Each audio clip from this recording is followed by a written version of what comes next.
Hi folks, this is Meredith from the Papery Craftery, and today I am back from my little summer break to start doing some fall crafts. We're going to be making some quilling paper marigolds today. I have 1/8 inch wide paper. You can use whatever colors you wish. We're doing a two-tone marigold today, so I have some crimson and I have some deep yellow, and then I also have some sage green here because we are going to be making some leaves to go with our flowers. You are going to need a work board covered in a non-stick paper of some sort. I have parchment on mine. I'm going to be using some pins as well. We're going to be molding our flowers, so I'm going to be using my little washi tape here, but you can also use like a cardboard tube that's cut up. You want something that has a hole in the middle if you're going to do it exactly the way I do it. If not, you can use the lid of a jar. For glue, we have our Elmer's glue all. And also we're going to be using some of the tacky glue here. You don't need to use the clear. You can use regular tacky glue. That's going to help the molding. You probably want to grab a ruler. You can use whatever quilling tool you like. I'm using my needle tool. Some tweezers would be handy. You might need some small craft scissors as well. And that is going to be it for our supplies. So let's go ahead and look at these reference photos here. Marigolds have a few different layers of petals that are sort of curved in the center. They almost look like a heart shape. And then they have sort of a ruffly bit on the inside. And there's a few different varieties, but this is sort of what we're aiming for today, more or less. There's artistic license as always. They're not going to look exactly. And this is the color scheme that we are going to be doing with our marigolds today. So they have the red on the petals, and then a little bit fluttery on the edge where there is some yellow, and then yellow in the center. But first we're going to start off by making the leaves for our marigold. We're going to be making some double thick stems. So I have this sage green here, and this is from Craft Harbor Paper, and I'll go ahead as always and link the supplies and the papers that I'm using in the description box for this video. And if you've seen me make double thick strips before, which I've done many times, you can skip a little bit here until we get to the rest of the leaves. This is the stem part. So I fold my paper in half. It's only about 8 inches long total, so I folded it in half. The stem's about 4 inches. And I applied a very thin line of glue from the halfway point to one end, refolded it over, and then I'm just running it through my fingers a couple times to make sure there's no air pockets in there and the glue is all spread out. I'm going to leave that flat to dry, and we're going to go ahead and make the rest of our leaves. And you can do a couple different sizes for the leaves. I would say anywhere from 8 to 6 inches, or 6 to 8 inches, I guess I should say. And all I'm doing is just rolling these strips from end to end on my needle tool. If you prefer a slotted tool for any part of this project, that is fine. It will work just fine with either one. We're going to let the coil open up naturally in our hands, and then we're going to be smushing it into a marquee. So that's squished on both sides evenly. Add a little bit of glue to the end to get that to secure. And that's all we have. And I did 7 of these for each of my stems. So I have a few here. I have a couple that are 6 inches, and they're going to go towards the tip of the stem. And then the rest are going to be the 8-inch length, a little bit bigger as we go along. I have my cork board here covered in some parchment paper, and I'm running my stem through my fingers just to give it a little bit of a curve. And I'm just going to secure that with a couple of pins on either side just so it doesn't move around on me. And then it's just a matter of adding these little leaves to our stem, and we're going to be doing it in what's going to look like a fern leaf sort of pattern. So there's going to be one of our little leaves coming right from the stem, right on the end. I'll use one of the shorter ones for that. You don't need to use tweezers if you don't like to. And you can also glue right on top of your leaf, but we're just using the dip method here just to make this go a little bit faster, keep my hands out of the way as much as possible. So I have that one there. If you need some pins to keep these all steady, go ahead and do that. Then I have 2 more of the smaller size. So dip one side in and just kind of coming out at a upward angle, and then the second on the other side of the stem, right at the same spot, again at an upward angle. So I'm dipping now, there we go. And then we're going to continue leaving a little bit of space between each layer of leaves until we get the next couple rows done. And here we are on our last little leaf, dipping that in and getting that set up on the other side. And you can see there's space between each layer and everybody's sort of angled towards the top. You might want to make a few of these. I actually made mine in 2 different colors, and I'll show that at the end. So at this point, we're going to go ahead and start making our flower petals for our marigold. Like I showed in the reference photos, we're going to be doing a 2-tone marigold, and I'm sure there is a proper name for that. If anybody knows it offhand, go ahead and leave that in the comment section. So I'm starting off with an 18-inch strip of this crimson paper. It's from Quilled Creations, so it's the standard size, the entire strip of paper.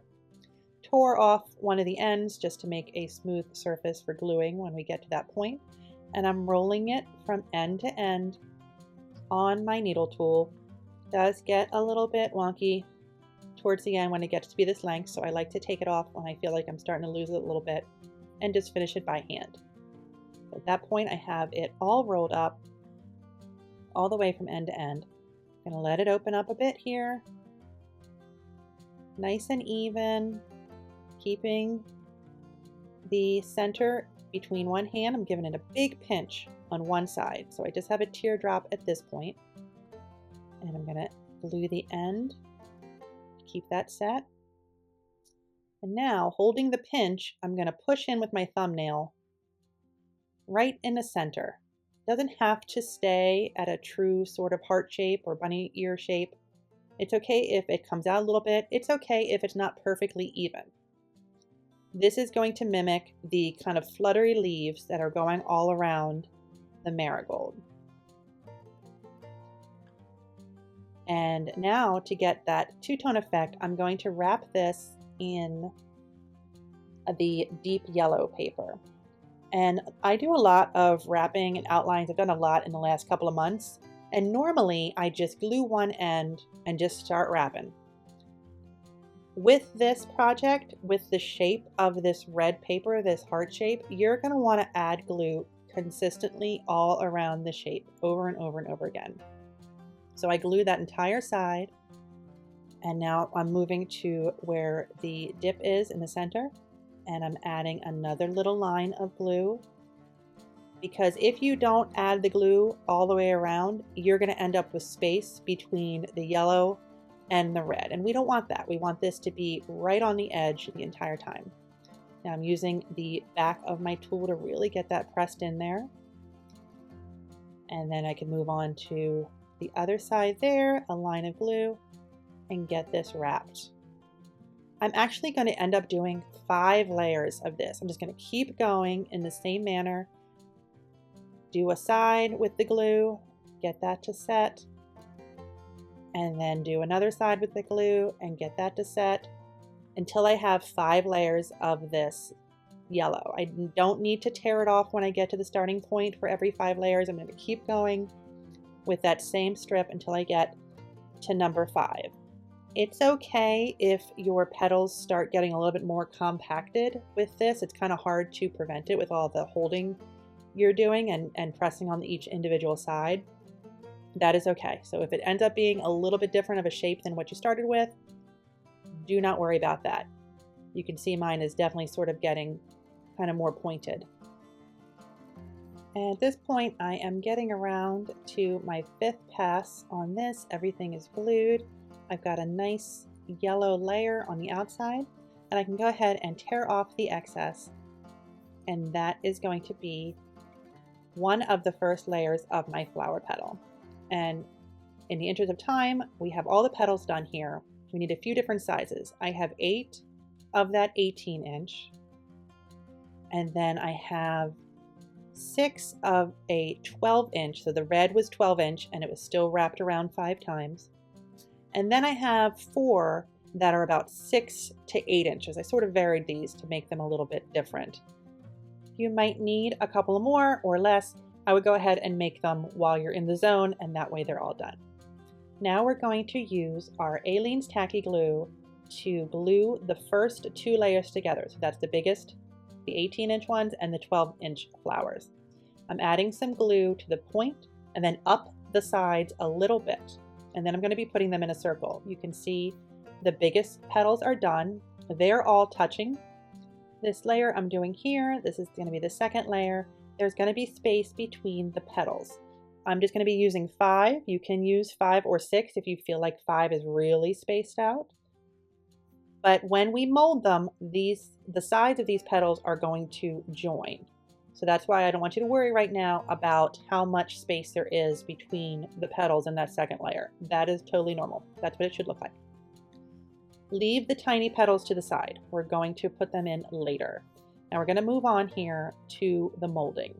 So after a few minutes of using the tacky glue between the flower petals, it's going to set up enough where you can move it, but it's not completely set. That's what we want. That's why we use tacky glue for this molding instead of a different kind of glue. Mine were a little bit maybe not set enough, but that's okay. I always like to leave in my mistakes so you can see what to do if you also come across the same situation here. So I just kept moving them around a little bit inside my mold, just trying to get them to be more or less of a circle, but pushed in the center a little bit. Notice a couple of my petals have overlapped. That's okay. Marigolds have a lot more petals than what we're actually making here. So the illusion of more petals is exactly what we want. Then I went ahead and put on that second layer, and notice as I pushed down in the center, those flowers petals sort of came together a little bit on the sides, just like I had mentioned before. I also noticed as I was editing this that I did not add any glue between those first 2 layers. I would go ahead and do that here and there just to get them secure. Now we're going to go ahead and add on our littlest petals. We're going to dip in some glue. Again, I'm using tacky glue for this. And I'm going to place them here and there right inside our flower. Now, remember in the beginning I said you want to use a mold that has a hole in it.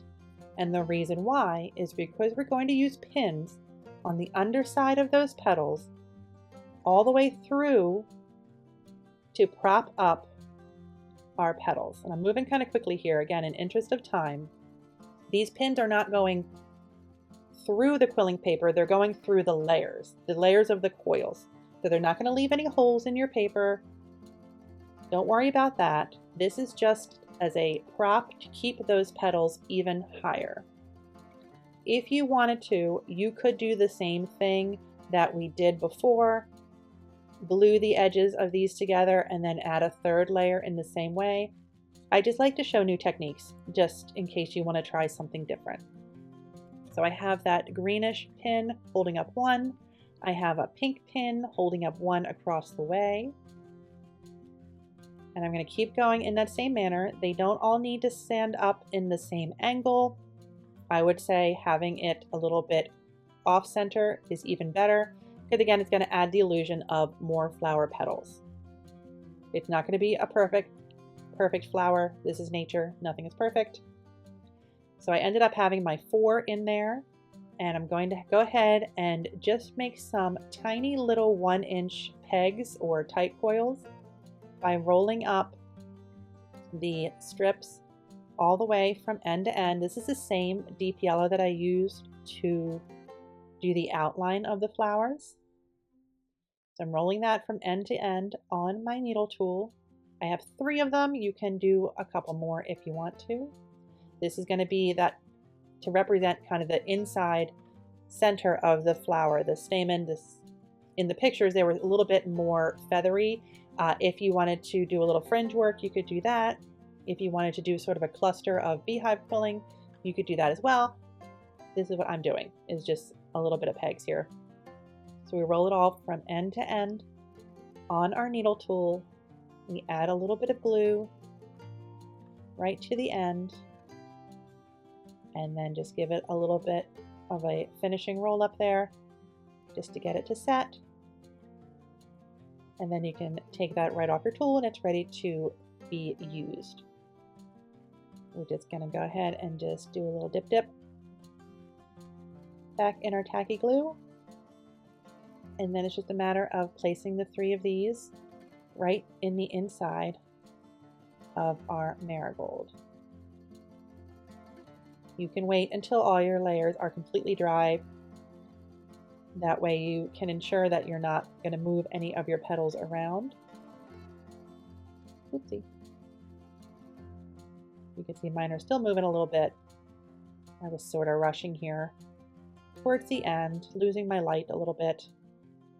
So sometimes you just got to go for it. There we go. And that's going to be about it for our marigold. Here we are. You can see up close.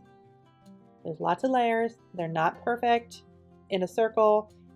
They're kind of at angles, and again, that's just making it look like there's even more petals. To get your pins out, give them a little wiggle and pull them right out. And there you go.